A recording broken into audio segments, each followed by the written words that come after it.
husband, a dad, and a head pastry chef at Olsen Bakehouse.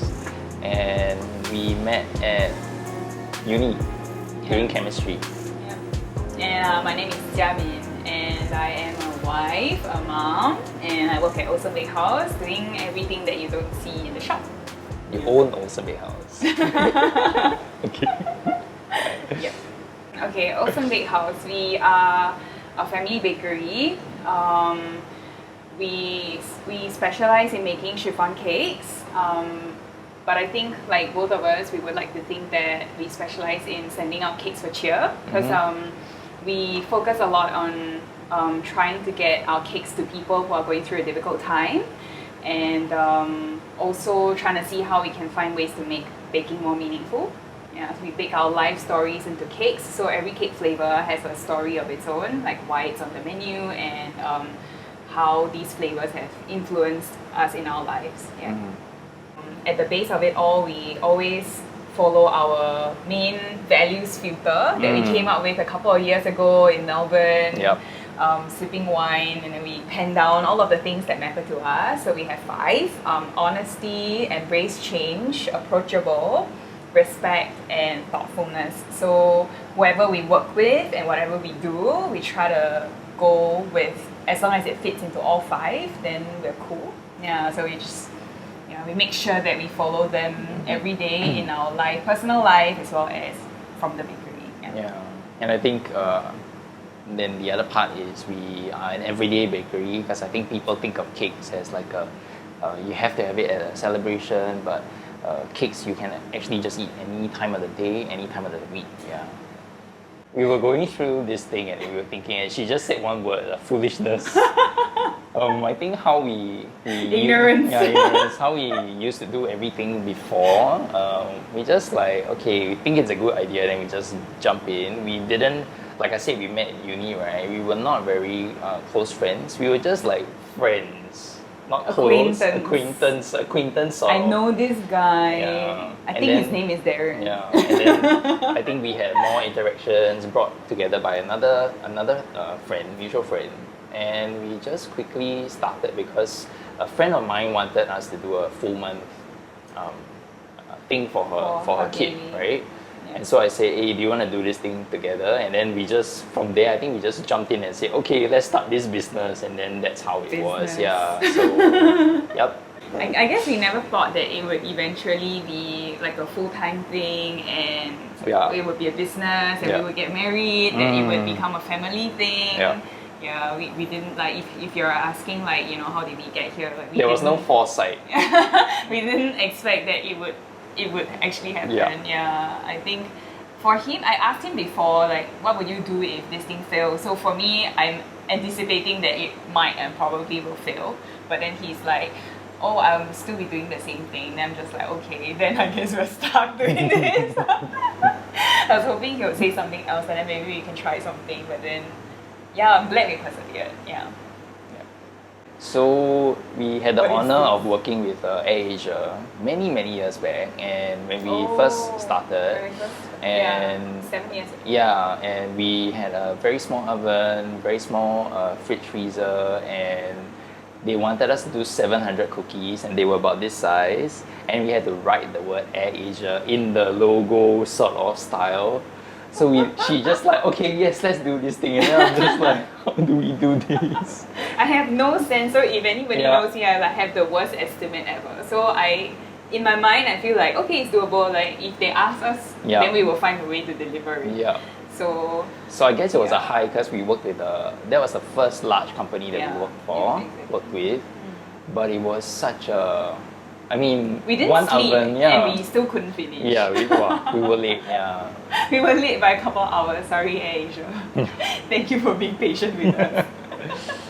I think we, for now, we are very happy to be able to just take care of the professional family that we have, and I think that's an idea of success to us.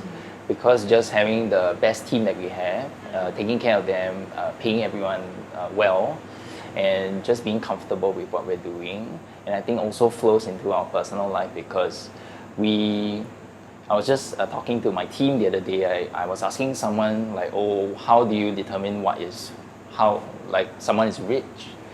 And then I was thinking about it myself, and I realized that I feel like we are rich enough because we don't need a lot to survive, and we don't need so much money. We don't need like the nicest house or a big car, and as long as we're happy doing what we love, then I think it's success to us. Yeah. Yeah. Just a bit of a background, we don't even have our own place and we don't have a car. So in case you're thinking when he says we're rich enough, then we are loaded. We are not.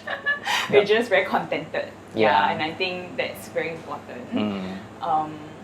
And I think for me, success is the same, like being able to keep the current team, because they're really like a fabulous team. And I think any business owner can share with you that one of the hardest things is getting the right team, right? Getting the best manpower. Yeah. Yes, you can.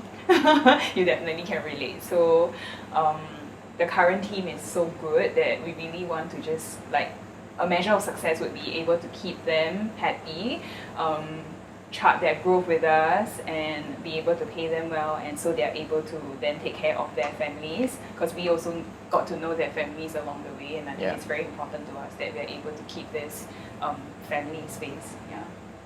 Resilience. Well, like cockroaches. Okay, I honestly think that it's because, like I shared earlier, Darren said that even if the business fails, right, he fails. I don't know like what is a measure of failing, but then even if I don't want to do it anymore, he would still want to do it. That was his answer to me a few years ago, right? So I think that mindset is so important, because then he's very sure that like this is what he enjoys doing the most, and he doesn't want to do anything else. So with that mindset, then we're just here to stay.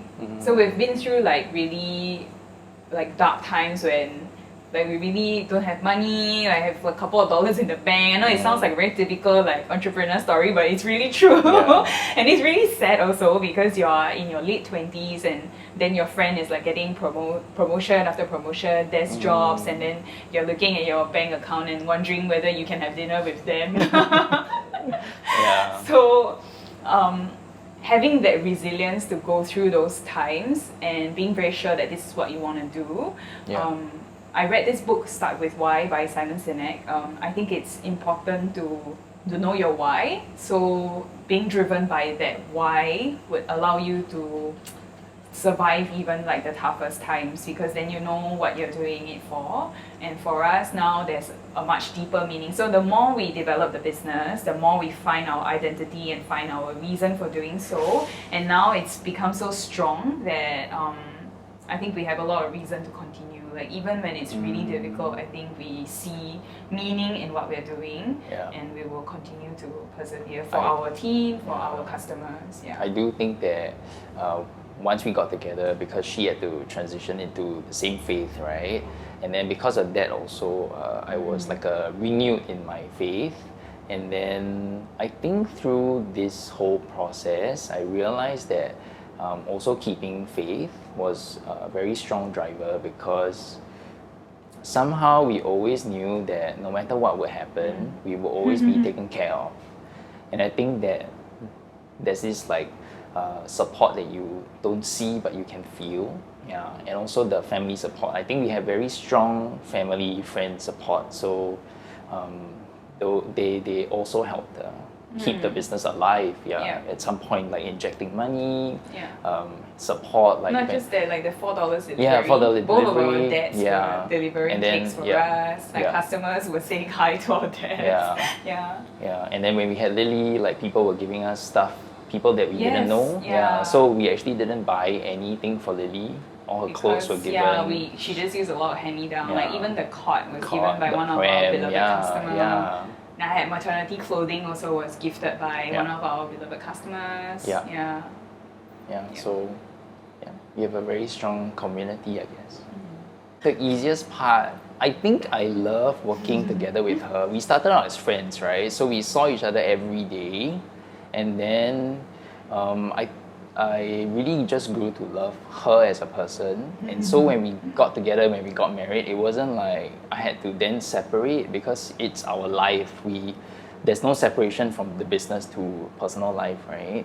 And so I think the great thing about working with her is we have shared experiences where she knows who I work with and she knows what's going on in my life like 24/7. So we don't have periods where I tell her about something and she doesn't know. She always knows everything. That's true. So I think that's the great thing about working together, working in the business together. Hardest part. Let me think. Hardest part is maybe also same. So we cannot separate work from So I think we cannot separate work from personal. And then I think there was a point in time where I'm just like, oh, we're always talking about work. But then again, it is very much a big part of our lives. So then when we don't talk about work, then there's like nothing to talk about. Okay, not nothing, but everything is like intertwined with work, right? And then if we talk about something that we're excited about, then we're just like, about, can we do something? Then it always comes back because it's so much a big part of our lives. But I think it's hard now when we just started breads and then he started going to work at 3 a.m. in the morning and then he's really tired, so then I have to take care of the day alone. So, but at the same time, I am not the wife who can just tell him like, hey, like, you know, cut back your hours, because I'm also the same person like, hey, let's do a promotion. So he's like, what do you want? I guess maybe not hard part, it's just like more things that you just have to be more communicative and just speak about everything that we like, everything that we go through, whether it's difficult or happy, we just always talk about it and then we just get past it very quickly. That actually is for me the easiest or the favorite part about working with my husband, is that we practice effective communication at work so much that we can effectively communicate about everything in our life.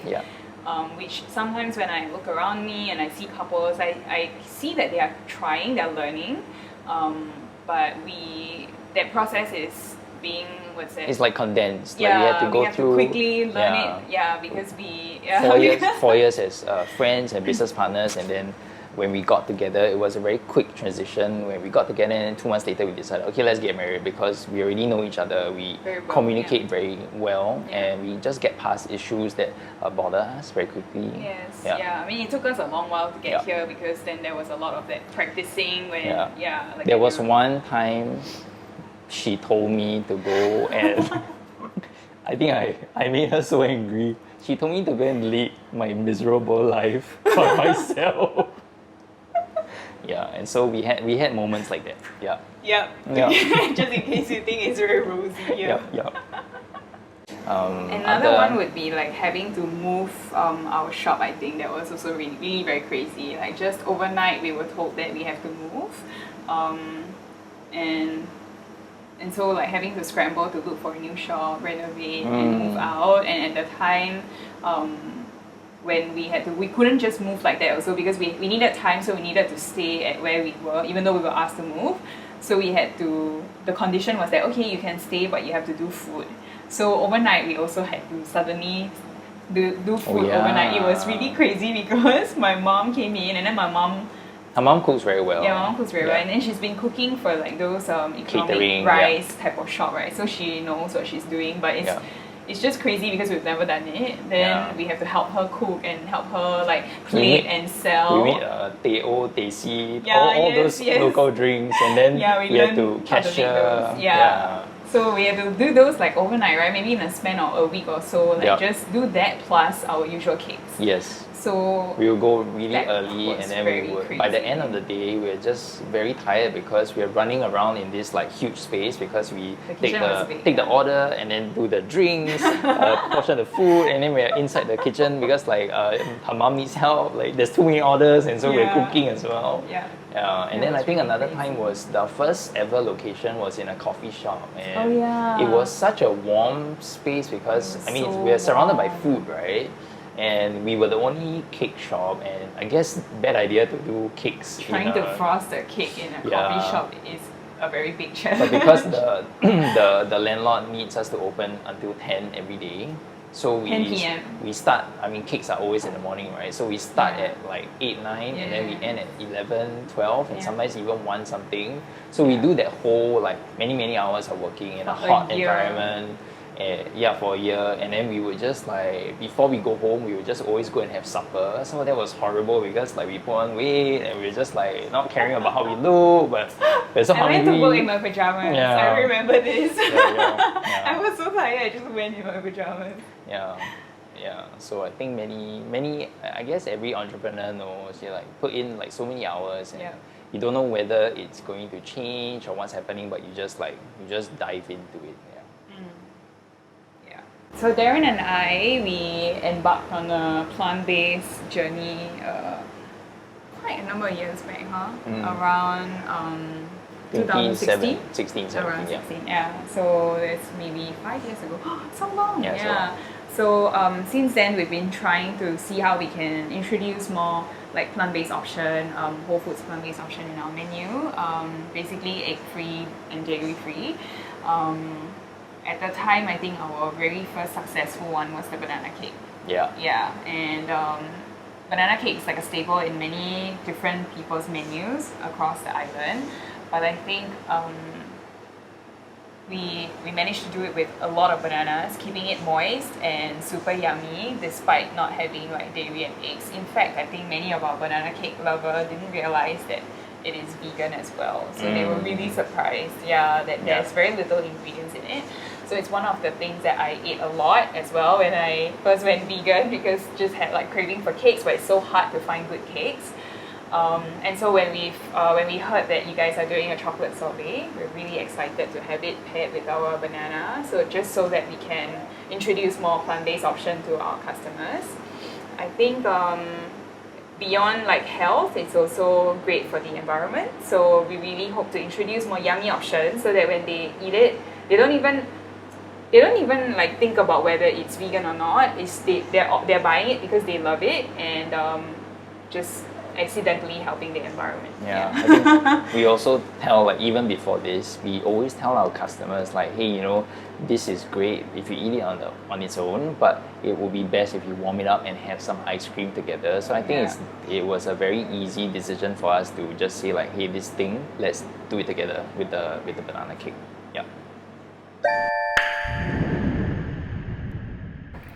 Hey guys, thanks for watching. Don't forget to like and subscribe. And if you want to learn more about ice cream, please check out the rest of our Ice Cream Explained series. If you've got any questions, feel free to drop them in the comments below. Thanks.